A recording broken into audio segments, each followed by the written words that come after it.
Hi, everybody. Welcome to Curiosity Corner Live. We already have a lot of people here. Hello, Alyssa. Hello, Janeda. Hello, Dawn. Anthony is back. We have Vera. We have Nola. A lot of people. Vera was here first.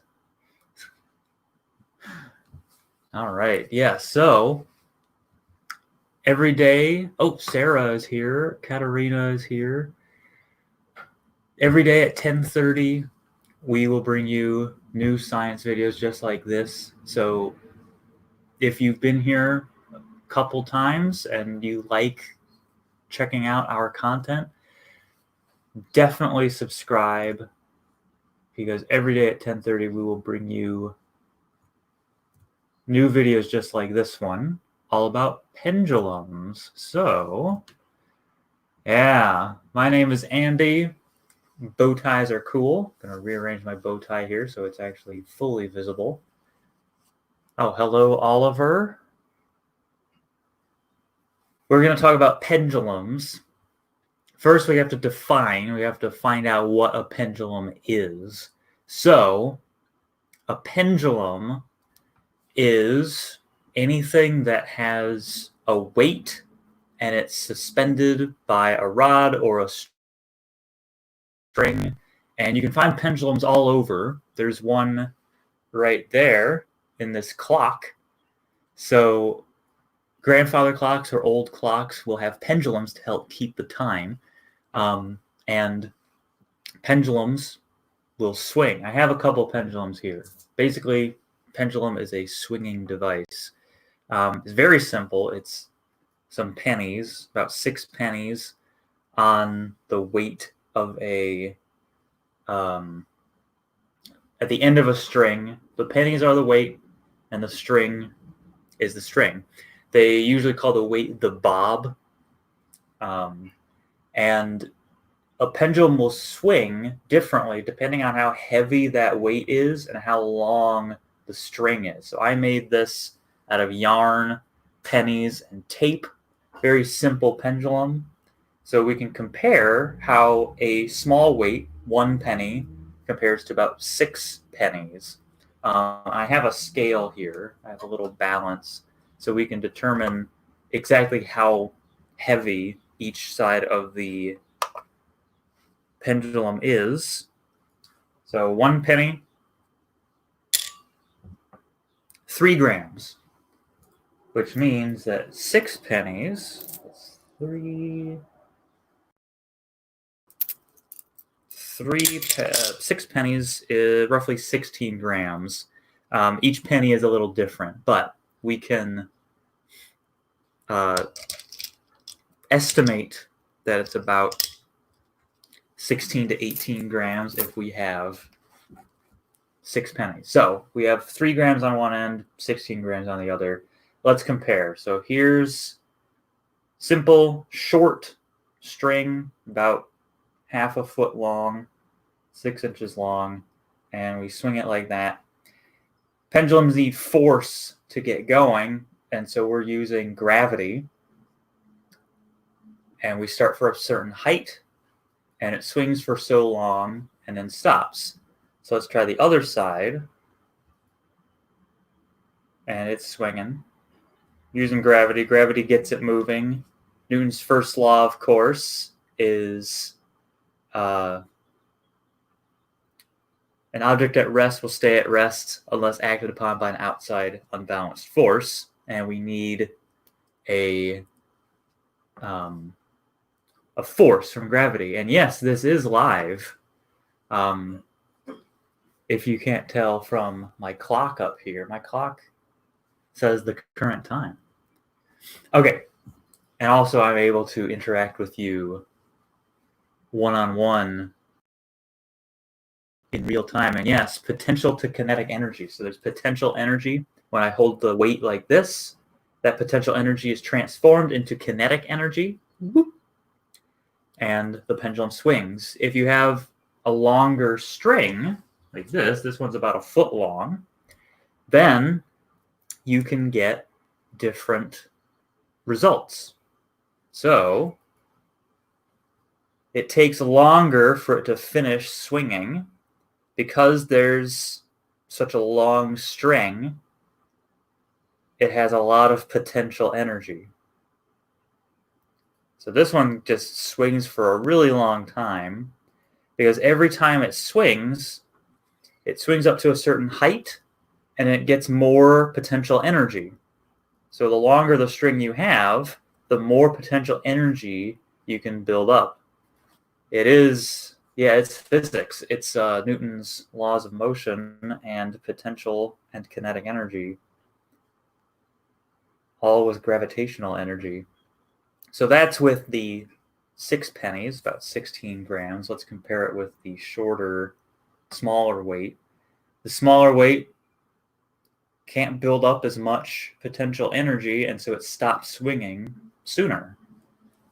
Now, I have this even longer one. This one's about 2 feet long. So we'll compare. Whoop, this one's too long. There we go. And it stops swinging almost instantly because this little weight is not enough to get a lot of potential energy. But the 6 penny weight is able to swing through. It has enough momentum that it can get to a decent height. But you can see it's a really long string, so it takes a really long time to swing back and forth. So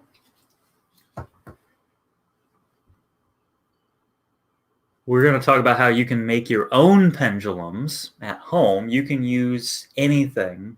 I used pennies and yarn, but as long as it's a weight and a string or a rod, you can make a pendulum. Vera. We're getting a lot of Vera in the chat. So I'm going to make another pendulum. This is going to be my weight. Actually, let's weigh this thing. I've never weighed. It's about 29 grams. So I'm going to use yarn. So I'm going to cut a length of yarn. So I have my weight, i.e. this little ponycorn thing. And I'm going to tie my string around the ponycorn. Ponycorn, of course, is unicorn plus pony. It's 2 words packed up into one meaning. There we go. Got a nice little harness on the ponycorn, and that's it. You just need a weight and a string, and you have yourself a pendulum.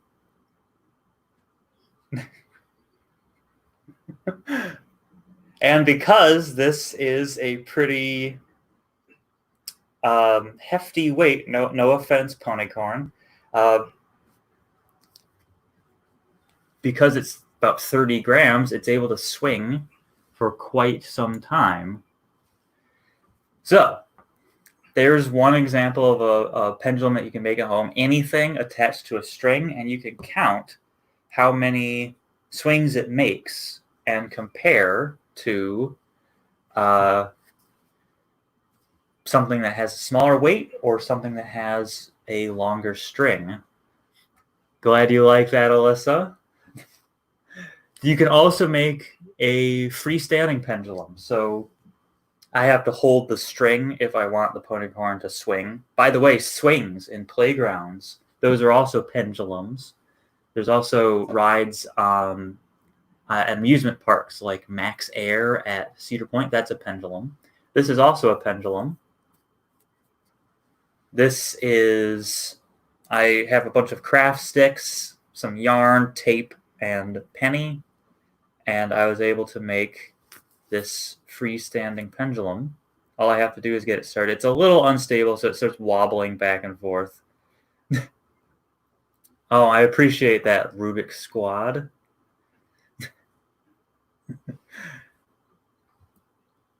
So That's your design challenge. See if you can make your own freestanding pendulum at home.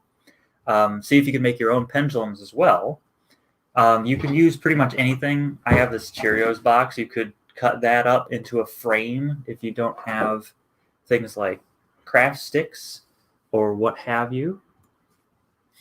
And there's all sorts of things that you can use for weight.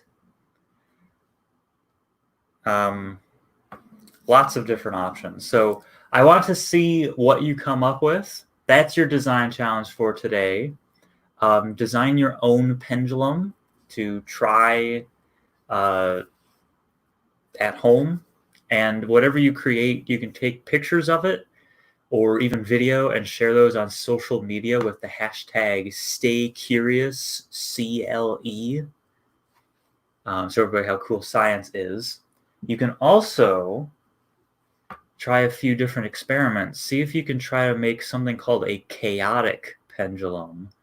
Come back at 3 o'clock. I'll show you what a chaotic pendulum is. And I'll also show you a pendulum wave. So make your creations and be sure to return at 3 o'clock for a recap and a preview of tomorrow's episode. So that's it. My name's Andy. Thanks for joining me.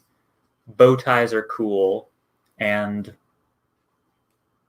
that's all for me. Enjoy the rest of your day. Stay curious.